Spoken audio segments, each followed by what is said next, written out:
ভাই ও বোনেরা, তোমরা সকলটি সবাই কেমন আছে? মুই কিন্তু অনেক ভালোই আছি। মুই আজ জীবনে প্রথমবার কোয়েল মাংসর রোস্ট লই আইছি, মানে কোয়েল পাখির। তোমরা কেটা কেটা এই কোয়েল পাখি খাইছো অবশ্যই মনে কমেন্ট কইরা জানাবা। তো এর লেগে প্রথমে লয়ে লাইছি পেঁয়াজ বাটা, রসুন বাটা, আদা বাটা, আর পেঁয়াজ কুচি, আর হয়েছে টক দই আর বাদাম বাটা। এখন এই কোয়েল পাখিগুলারে লবণ দিয়ে একটু মাখাইয়া লইছি।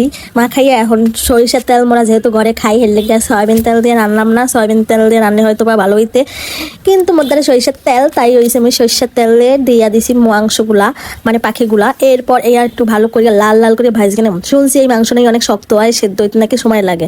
এই লেগে মই একটু ভাবলাম মোর স্টাইলই রান্নাম, আর কি কোনো রেসিপি টেসিপি দেখি নাই, মই মোর মতোই রান্নাম। তো প্রথমে এই মাংসগুলো এইরকম ভাজি কিনে মোর লাল লাল কইরা একদম, তারপরে হয়েছে এগুলো উড়াইয়া নিছি।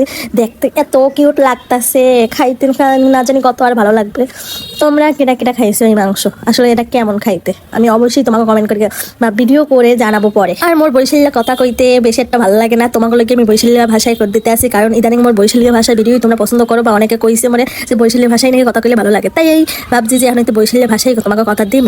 যাই হোক, মাংসগুলো উঠে নিয়েছি পাখিগুলো। এরপরে হচ্ছে সেই তেলে হচ্ছে পেঁয়াজ কুচি, মানে পেঁয়াজ কুচি এটা দিলাম, এটা একটু হালকা লাল লাল করে ভাইজা এর মধ্যে হয়েছে যাইয়া পেঁয়াজ বাটা, আর হয়েছে আদা বাটা, আর হয়েছে রসুন বাটা, এগুলো দিয়ে দিলাম। এরপর হয়েছে যাইয়া বাদাম বাটা দিয়ে দিলাম। এটা দিয়েও ভালো করে কষালাম। আমি আমার স্টাইলে আসলে রান্নাটা করছি, এটা অন্যরকমও করা যায়, কিন্তু এরকম করলাম, তোমাকে ভালো লাগলে এরকম করে দেখতে পারো। এরপর দিয়ে দিলাম টক দই। টক দই ছিল না, পরে দুধ দিয়া লেবু চটকে একদম টক দই বানাইয়া ফেললাম ঘরের মধ্যেই। বরিশালীয় মাইয়া বলে কথা, বুদ্ধি না থাকলে হবে, এটা কোনো জায়গায় আটকায় না, সব জায়গা দিয়েই পার হইয়া যাবে যেমনি হোক। এখন দিয়া দেবো লবণ স্বাদ মতো, আর হয়েছে ধনিয়া গুঁড়া, আর সামান্য হয়েছে মরিচের গুঁড়া, একটু লাল লাল করার লাগে আর কি। পুরা মিষ্টিটা করবো না, যেহেতু একটু কোয়েল মাংস, তার উপর হয়েছে রোস্ট রানতেছি, একটু মরিচের গুঁড়া না দিলে হয় না। আমি হয়েছে রোস্ট রানলেও কিন্তু আমি হচ্ছে এই যে গুঁড়া মরিচটা ইউজ করি।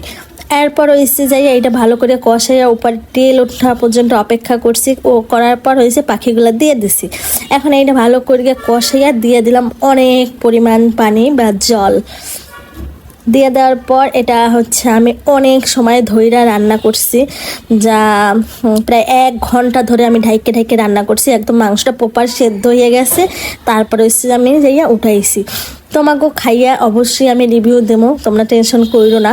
তোমাকেও ভালো লাগলে রেসিপিটা তোমরা এইভাবে করিয়ে খাইতে পারো। এই দেখো লুকটা জাস্ট ওয়াও, এত সুন্দর, ভাবতেছি কখন খাবো। আমি রান্না করিয়েই তোমাকে ভয়েস দিতে বইয়ে গেছি।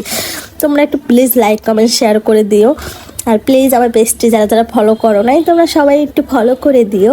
আর সাথে ছিল আজকে সাদা পোলাও, সাথে হচ্ছে